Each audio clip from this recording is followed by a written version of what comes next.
Pues en continuación con la ponencia que acabamos de escuchar, tenemos ahora la oportunidad de escuchar al profesor Fernando Rodríguez Garrapucho, profesor catedrático de Teología Dogmática de la Universidad Pontificia de Salamanca, especialista en eclesiología, ecumenismo y mariología y director del Centro de Estudios Orientales y Ecuménicos Juan XXIII de la Pontificia, desde hace más de 15 años, impulsando la revista Diálogo Ecuménico. Múltiples son las publicaciones también en el campo del ecumenismo que la avalan también para la conferencia que va a disertar bajo el título El Concilio de Nicea y el Ecumenismo. Pues tiene la palabra, profesor.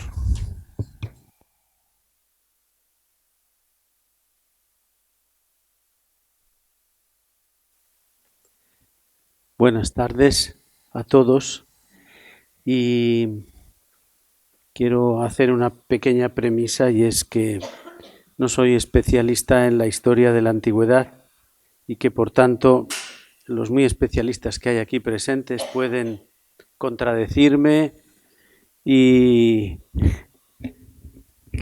me arrimo más y pueden negar lo que he preparado. Lo único que me interesa es ver si de todo aquel acontecimiento que fue Nicea en el siglo IV podemos extraer algunas cosas que nos valen para el presente, 1700 años más tarde, y proponer después algunas cosas prácticas, porque el ecumenismo son buenas ideas, pero sobre todo también buenas prácticas, para acercarnos más y llegar a la reconciliación de las iglesias y secundar el deseo de Jesús antes de morir, de que seamos uno en Él y en el Padre. Y sin más, una pequeña introducción. No tengo tan buenas imágenes como el ponente anterior, que ha sido excelente. Entonces, les pido que sigan la idea y la contradigan si les parece bien. Bien. No hay duda que el Concilio de Nicea tiene muchos significados para la Iglesia, tanto en el pasado como en la actualidad. Por eso nos estamos empeñando en conmemorarlo. Es evidente que el primero de los concilios ecuménicos no termina de lanzar interrogantes a la investigación tanto histórica como teológica a 1700 años de distancia. Por eso nos interesa en este momento señalar también si tiene algo que decir al movimiento ecuménico que trata de restaurar la unidad visible de todos los cristianos en nuestra actualidad, movimiento que ya cuenta con un siglo y medio y que en este campo se ha manifestado tremendamente fecundo. Nicea nos interesa en primer lugar por su amplitud ecuménica.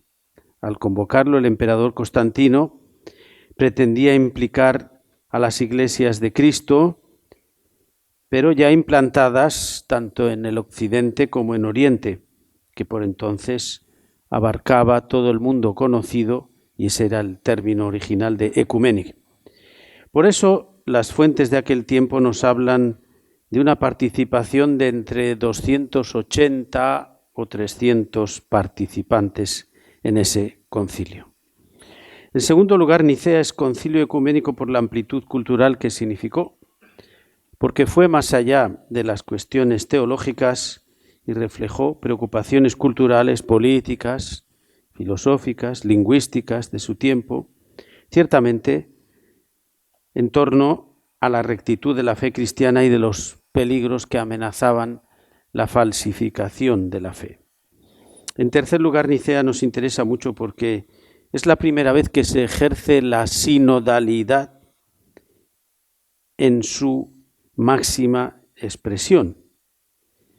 Si ahora estamos volviendo a reflexionar y tratar de implantar la sinodalidad en todas nuestras iglesias, Nicea, sin duda, es el primer testimonio de una sinodalidad universal y, por tanto, el ejercicio de un juicio de la catolicidad en sentido pleno sobre una cuestión, sobre todo, sobre una cuestión fundamental que era la naturaleza de Jesús de Nazaret como Hijo de Dios y persona trinitaria. Y esto a la luz de lo que San Agustín dirá en su lucha contra los donatistas.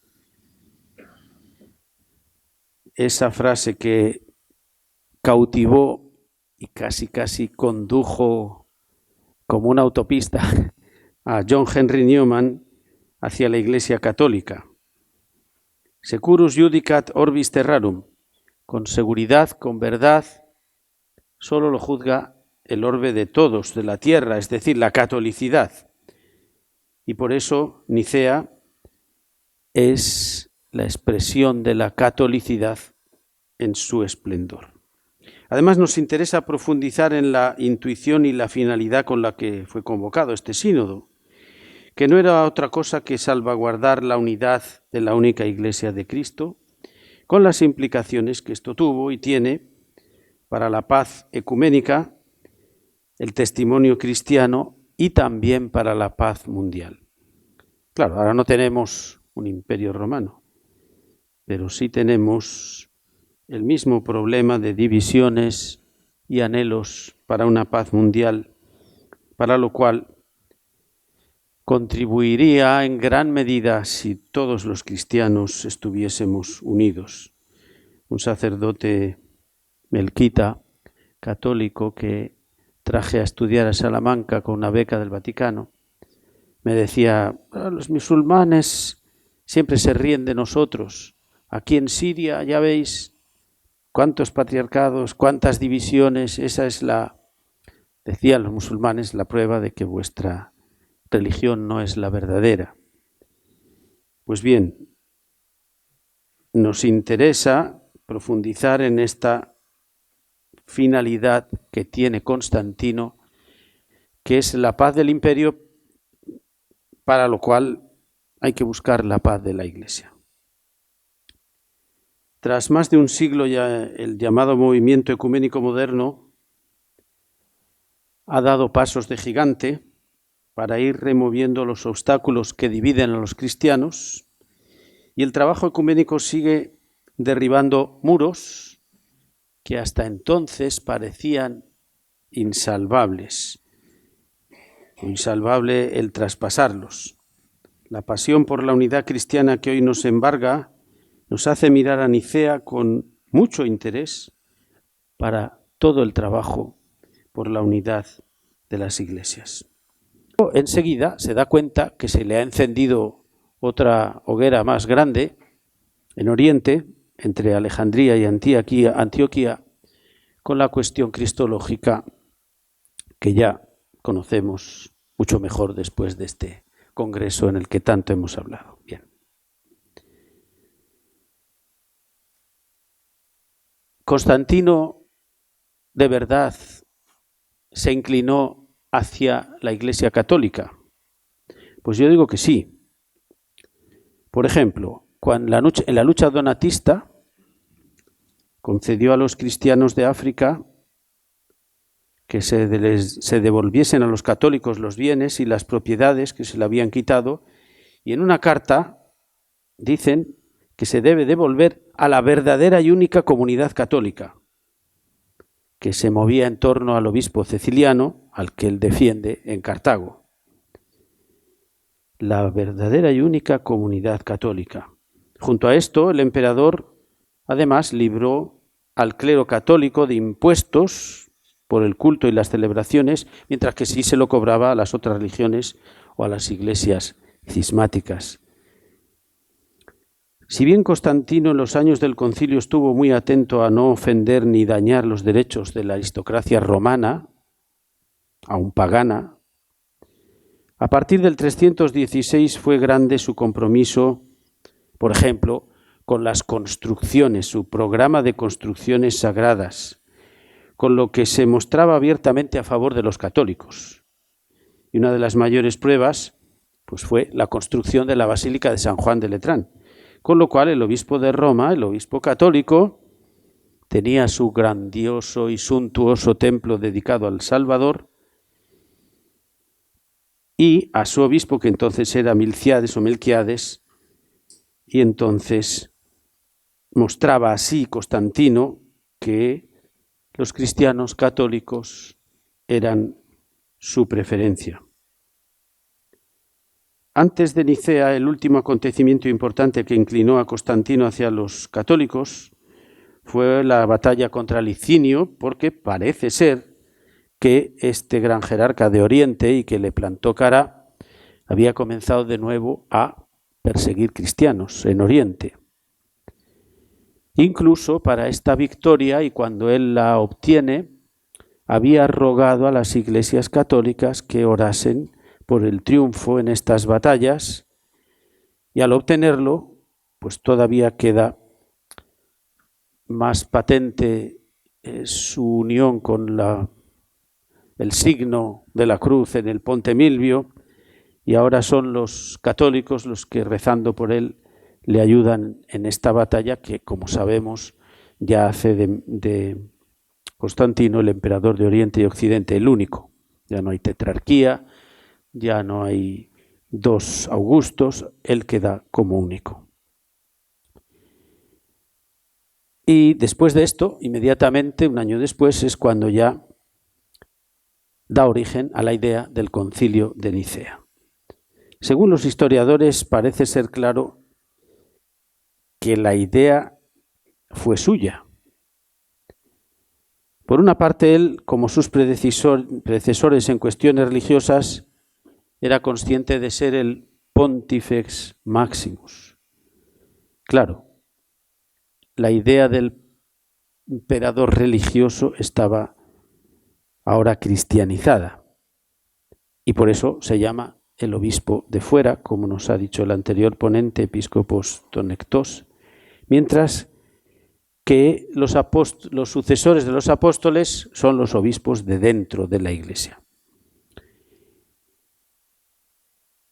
Esta cristianización del poder imperial como poder religioso va a durar, como sabemos, hasta el Imperio Bizantino del siglo XV. En parte la quieren restaurar el Imperio ruso. El Basileus se convierte en el emperador ruso, que es el que mantiene a la Iglesia y defiende a la Iglesia, hasta tal punto, como comentábamos el otro día, que incluso llegó a suprimir casi 2 siglos el patriarcado ruso que crean en el siglo XVI, y tiene un ministro de asuntos religiosos, el emperador ruso. Bien.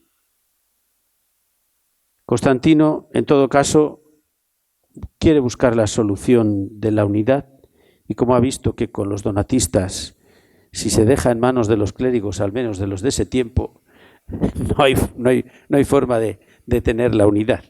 Y por eso él va a trasladar desde Ancira a Nicea, porque quiere estar presente, intervenir y tener la efectividad de una unidad de la Iglesia.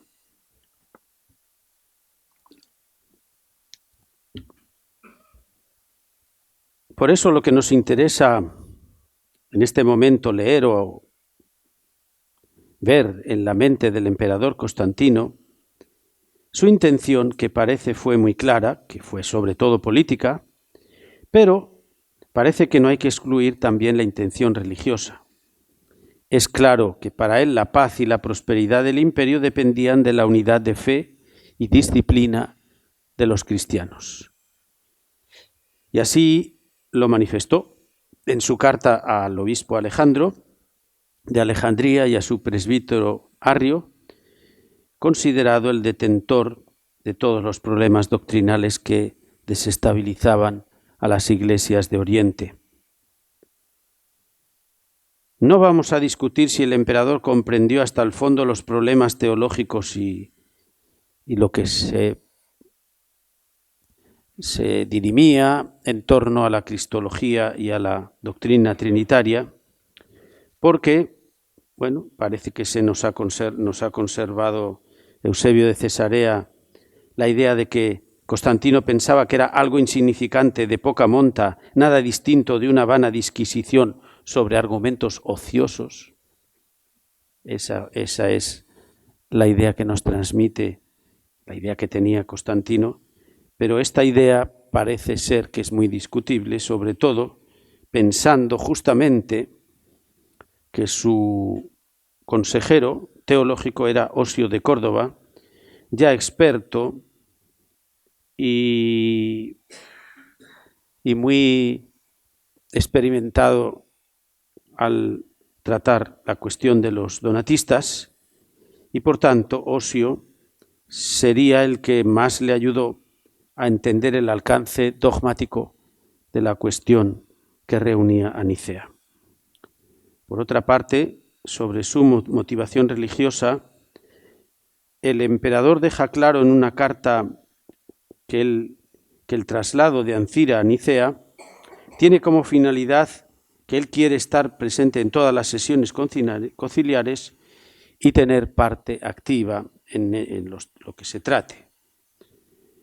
Con más de un siglo de distancia, cuando el emperador Marciano convoca el concilio de Calcedonia, afirma seguir el ejemplo, y cito explícitamente, del pío emperador Constantino, y también este emperador Marciano quiere asistir a las sesiones conciliares en Calcedonia, precisamente, y cito de nuevo, para la confirmación de la fe y no ya para ejercitar ningún poder.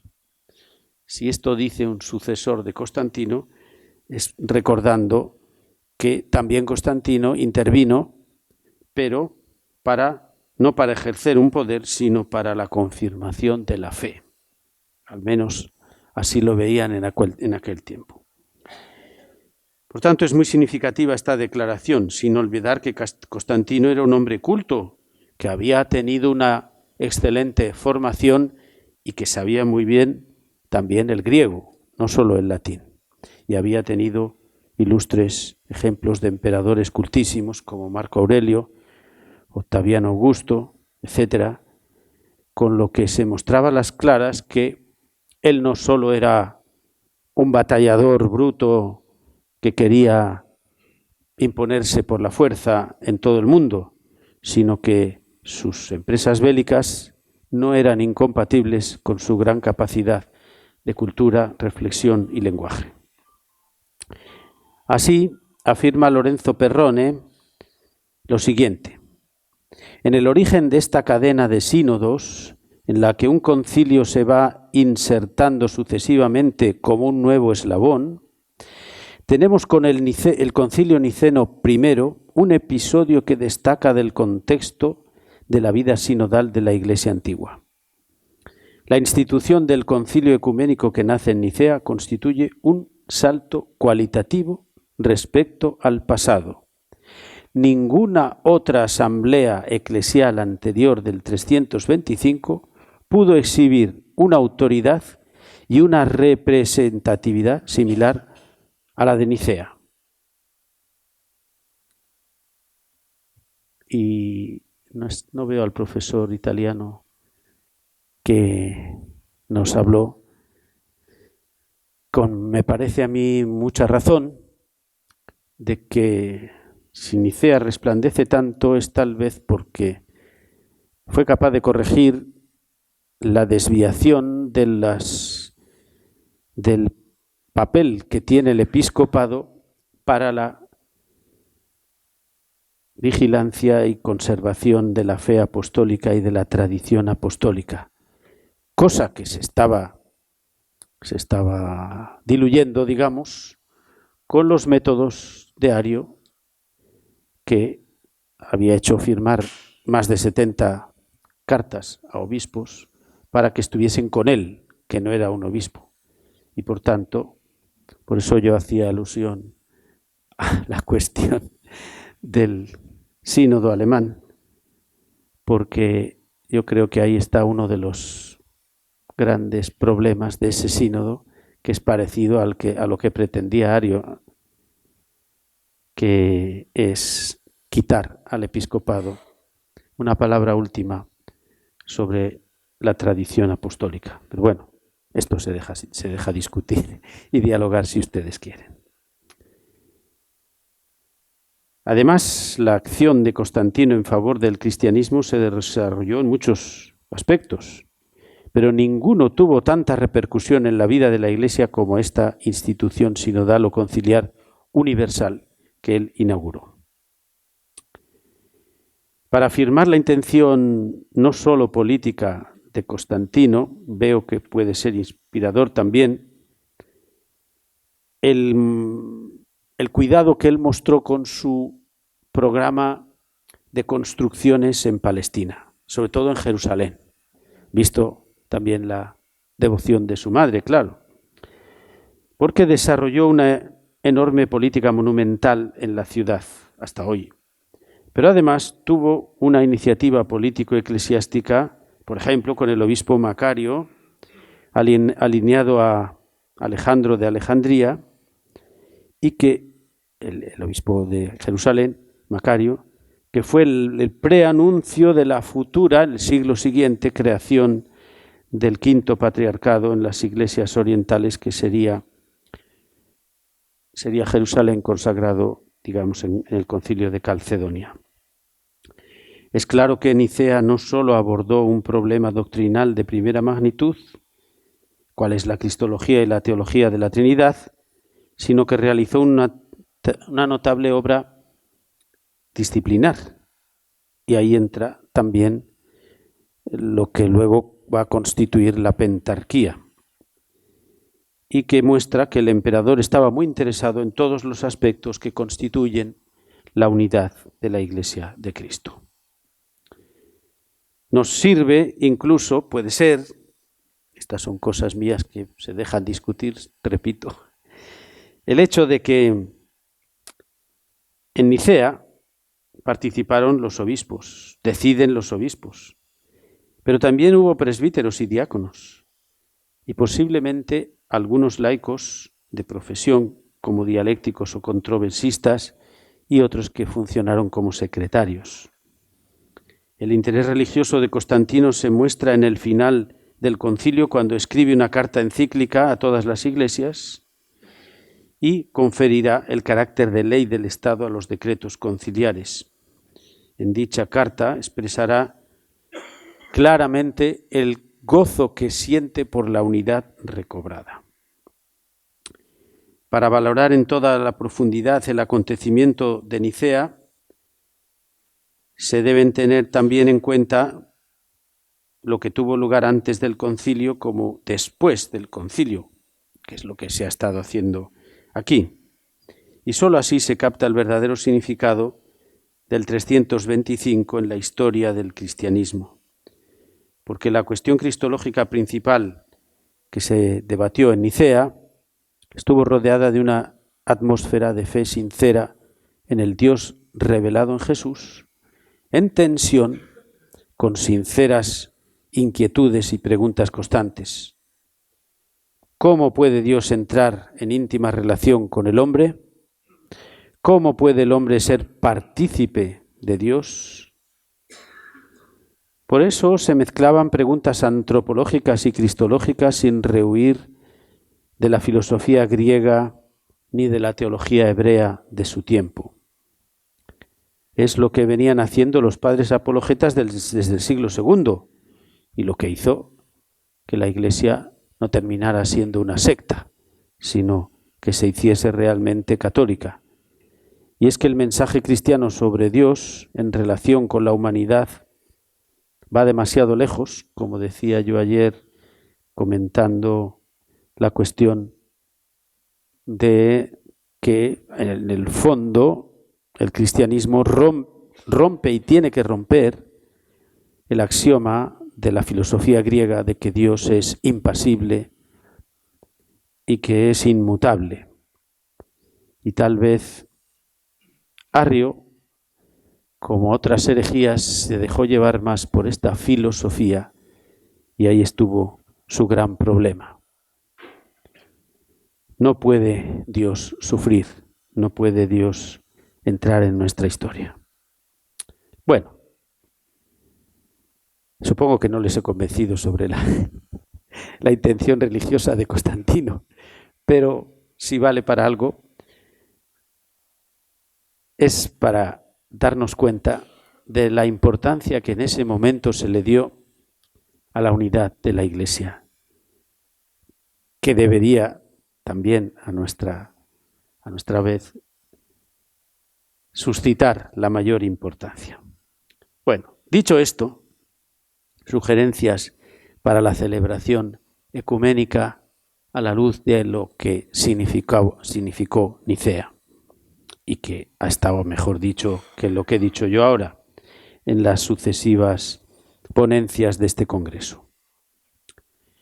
Si atendemos a la descripción que nos ofrece la Vita Constantini de Eusebio de Cesarea, él tiene claro, y así lo expresa, el ánimo interior del emperador en la convocación del concilio por el orden que da a las cuestiones a tratar en la asamblea, y así se nos dice que en él estaba la intención de que los fieles perseverasen en una sola fe, un amor puro y un culto unánime respecto al Dios omnipotente. Esto dice Eusebio. Que Constantino lo que pretendía era esto, que los cristianos perseverasen en una sola fe, un amor puro y un culto unánime respecto a Dios omnipotente. Esto va a provocar la aparición del credo, una sola fe, la sanación del cisma meliciano, un solo culto, un amor puro, y luego la disciplina para estar unidos con la cuestión de la celebración unánime de la Pascua en la misma fecha para todos los cristianos. Según estos datos, no podemos entonces dudar de la intención ecuménica y religiosa del concilio y del por qué Constantino quería intervenir para preservar la unidad del cristianismo. Como ustedes saben, la divina providencia, no una casualidad, ha hecho que este año hayamos celebrado todos la Pascua en la misma fecha, Oriente y Occidente. Y por tanto, tendríamos que hacer todo lo posible por continuar así, aunque sé que esto no va a ser fácil, pero es algo que lo quiso Nicea y lo deberíamos perseguir con fuerza también nosotros, porque sociológicamente es un gran testimonio, mientras que sociológicamente sigue siendo escandaloso y terriblemente antitestimonial el que los cristianos no podamos ni siquiera celebrar la Pascua en la misma fecha hoy día. Por otra parte, vemos que en la persona de Osio está presente en Nicea el esfuerzo del obispo de Roma por encontrar la unidad completa, Oriente y Occidente. Los acontecimientos del posconcilio de Nicea muestran también que el papel unificador que tuvo Constantino durante el sínodo ecuménico, como él luego se echó para atrás en gran parte,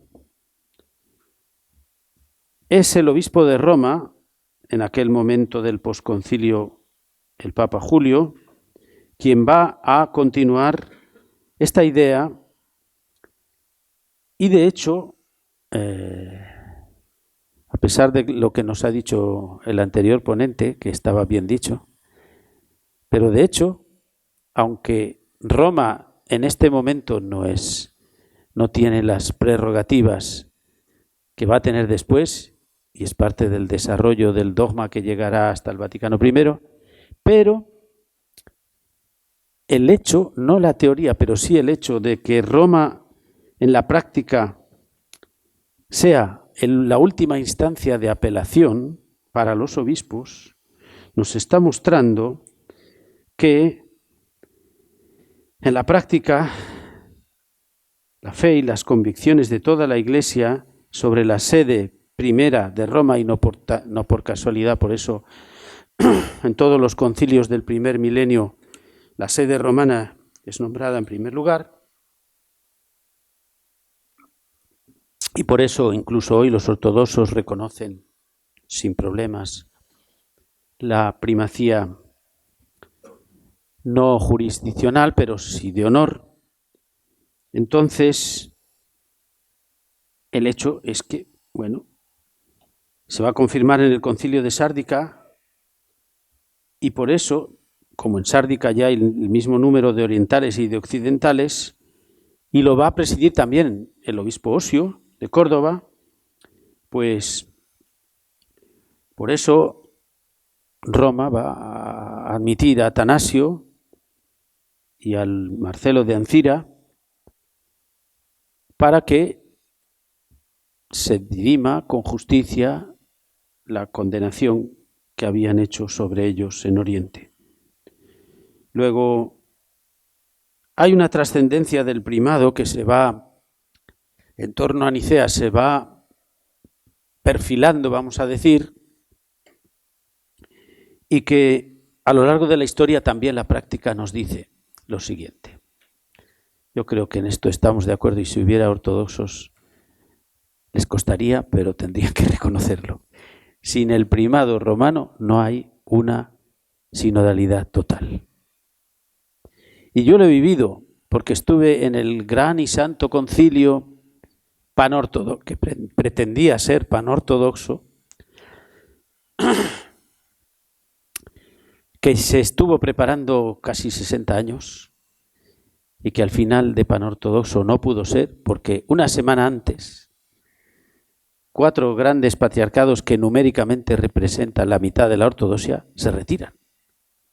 Con lo cual, el espectáculo fue terrible y bochornoso. Lo que sufrió el patriarca Bartolomé de Constantinopla no lo sabe nadie, pero había que verle la cara en todos los oficios y los días que precedieron a la asamblea. Estaba totalmente desencajado el pobre hombre porque podría haber sido incluso que toda la asamblea se hubiera disuelto. Entre paréntesis, también es verdad que Moscú se retiró porque en el librito que habían hecho, donde pone patriarcados, solo ponían los antiguos, los de la pentarquía, y a Moscú le ponía como iglesia patriarcal en segundo rango, digamos, cuando ustedes saben que Moscú, pues, tiene siempre la pretensión de estar por encima de Constantinopla, y aquello fue, yo creo, la gota que colmó el vaso. Pero bueno, el hecho es este, y gracias a Nicea se va desarrollando esta primacía romana, y gracias a Osio de Córdoba, que también en el post-Nicea sigue luchando en el mismo sentido y ya con las huestes occidentales a sus espaldas, digamos. Nos interesa cómo la comunidad creyente de iglesias cristianas debe hoy expresar la fe y qué significa para la comunidad encontrarse en unidad con toda la Iglesia en torno a una fórmula común y compartida, reconociendo en el credo un elemento de estabilidad y de identidad, hasta llegar a los temas más actuales del ecumenismo y de la sinodalidad eclesial. En mi diócesis hay un señor presbítero solo. ¡Qué desastre! En mi diócesis hay un señor presbítero que no deja rezar el credo a sus comunidades, porque dice que la asamblea no puede entender lo que reza. Bueno, a mí me parece que es verdad que el lenguaje de Nicea, como se ha escrito, es difícil de masticar, pero en este aniversario podemos comprender y explicar mejor en la catequesis, en la formación cristiana, todo lo que afirmó Nicea, que es el centro de nuestra fe. Bueno, como no tengo tiempo, voy a ir resumiendo mucho. La pertenencia de haber dado un espacio amplio mediante este congreso a Nicea, yo creo que nos debe llevar a una instancia práctica para actuar como iglesias que buscan la unidad y que ya pueden vivir una gran parte de la unidad. Un axioma ecuménico que hoy día, después de muchos años, está asentado es que ya podemos hacer juntos todo lo que podemos hacer juntos. Ya debemos hacer juntos todo lo que podemos hacer juntos. Sin embargo, no lo hacemos en general. No hace muchos años me preguntó un sacerdote mayor, pero entonces, ¿yo puedo rezar con un protestante? A ver, hermano, que hace más de 50 años el concilio te ha dicho que no solo puedes, sino debes. Entonces, ¿por qué no lo hacemos? Bueno, por ahí va la cosa de mis propuestas para el 2025. Entiendo este congreso como un acto de fidelidad a la tradición, puesto que Nicea representó la formación de una primera profesión de fe ecuménica compartida y a la vez el compromiso de transmitir hoy la fe que se debe expresar como algo vivo. Y eso que pretendió el siglo IV es tarea para nosotros no fácil, pero siempre viva. Otra pequeña idea. Creo que fue el mismo Eusebio de Cesarea el que llamó a Nicea un nuevo Pentecostés. Curiosamente, un profesor de historia de la Iglesia, que era Angelo Roncalli, cuando convoca el Vaticano II lo llama un nuevo Pentecostés. También. ¿Será casualidad? Bueno, pues a lo mejor, si tenemos en cuenta que hoy el pentecostalismo es el cristianismo que más crece en todas las iglesias en todo el mundo, Nicea nos puede inspirar para que nuestro tiempo, a partir del Vaticano II, lo hagamos como un nuevo Pentecostés y dejemos que el Espíritu nos lleve por los caminos de la unidad. Otra cuestión.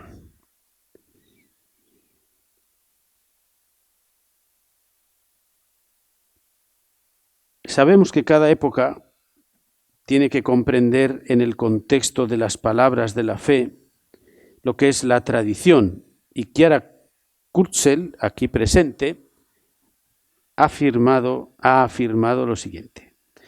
Nos hemos interrogado sobre cómo se debe expresar la fe y qué significa para una comunidad creyente sentirse en unidad en torno a una fórmula de fe compartida, reconociendo en el credo un elemento de estabilidad y de identidad, hasta llegar a los temas más actuales del ecumenismo y de la sinodalidad. Fin de la cita. Confesar de nuevo en Nicea la fe en Jesucristo nos debe llevar a un compromiso de la unidad ya lograda para no retroceder. Otra cosa, voy resumiendo mucho. Gran parte del éxito de Nicea fue expresar la fe de todos, no solo de los filósofos, la fe de todos, y la fe que ya tenía 4 siglos de tradición, y que por tanto uno, por muy filósofo que sea, no puede contradecir esa fe que se fragua cada día, cada domingo, en la liturgia y en la confesión. Por tanto, así como Nicea fue la expresión de la fe de todos frente a las ideas muy sabias de algunos, pues Chiara Kurtzel dice lo siguiente: ya se ha entendido como respeto y transmisión de la fe que Nicea ha representado a través de la formación de una primera profesión de fe ecuménica y compartida, ya sea como nuestro compromiso para el hoy, en la convicción de que cada generación tiene necesidad de transmitir la fe a la sucesiva generación y de transmitirla Pues bien, yo creo que Nicea nos dice hoy que tenemos que transmitir la fe, porque sin duda no me negarán ustedes que viendo en las asambleas aquí en España, por ejemplo, cuántos abuelos hay, cuántos padres y cuántos nietos, se ve claramente que hay una ruptura en la transmisión de la fe. Hay un cortocircuito que no hemos sabido conectar. Bueno, pues Nicea nos está invitando a hacer eso. Otra cosa. Según las reglas comunes de interpretación del magisterio conciliar, estamos de acuerdo en que todo concilio ecuménico, para ser interpretado con rectitud, tiene una prehistoria que explica los términos y una doctrina que se define en el concilio, pero luego tiene algo muy importante que es la recepción del pueblo de Dios. Pues bien, en cuanto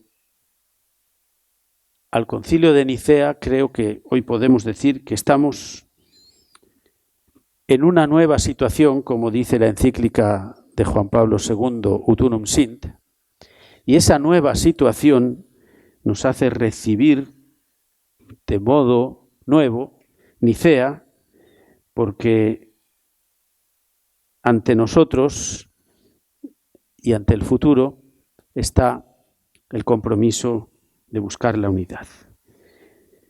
Bueno, de ahí la evolución del dogma y todas estas cosas, pero no puedo desarrollar esta cuestión porque pregunto que si no es el siglo XXI un siglo en que ya podemos confesar muchas de las verdades de nuestra fe de modo unánime, de modo que se refleje la unidad de las iglesias cristianas a partir de lo que ya se ha conseguido. Y creo que sí, que tenemos que ser más valientes para cosechar los frutos, como dice Walter Kasper, y no dejar que se pudran esos frutos en las aulas o en los libros, sino en la vida real de las iglesias. Mamma mía, estoy perdido. Quería yo decir alguna cosa más, vamos a ver si soy capaz de decirla. A los 500 años de la Reforma Protestante, cuando se ha celebrado el documento del conflicto a la comunión, nos dice que hay ya muchas cuestiones que en la actualidad son trascendentales y tocan el centro de nuestra fe y que podemos confesar y vivir juntos. Y yo creo que Nicea nos invita también a hacerlo. Bien.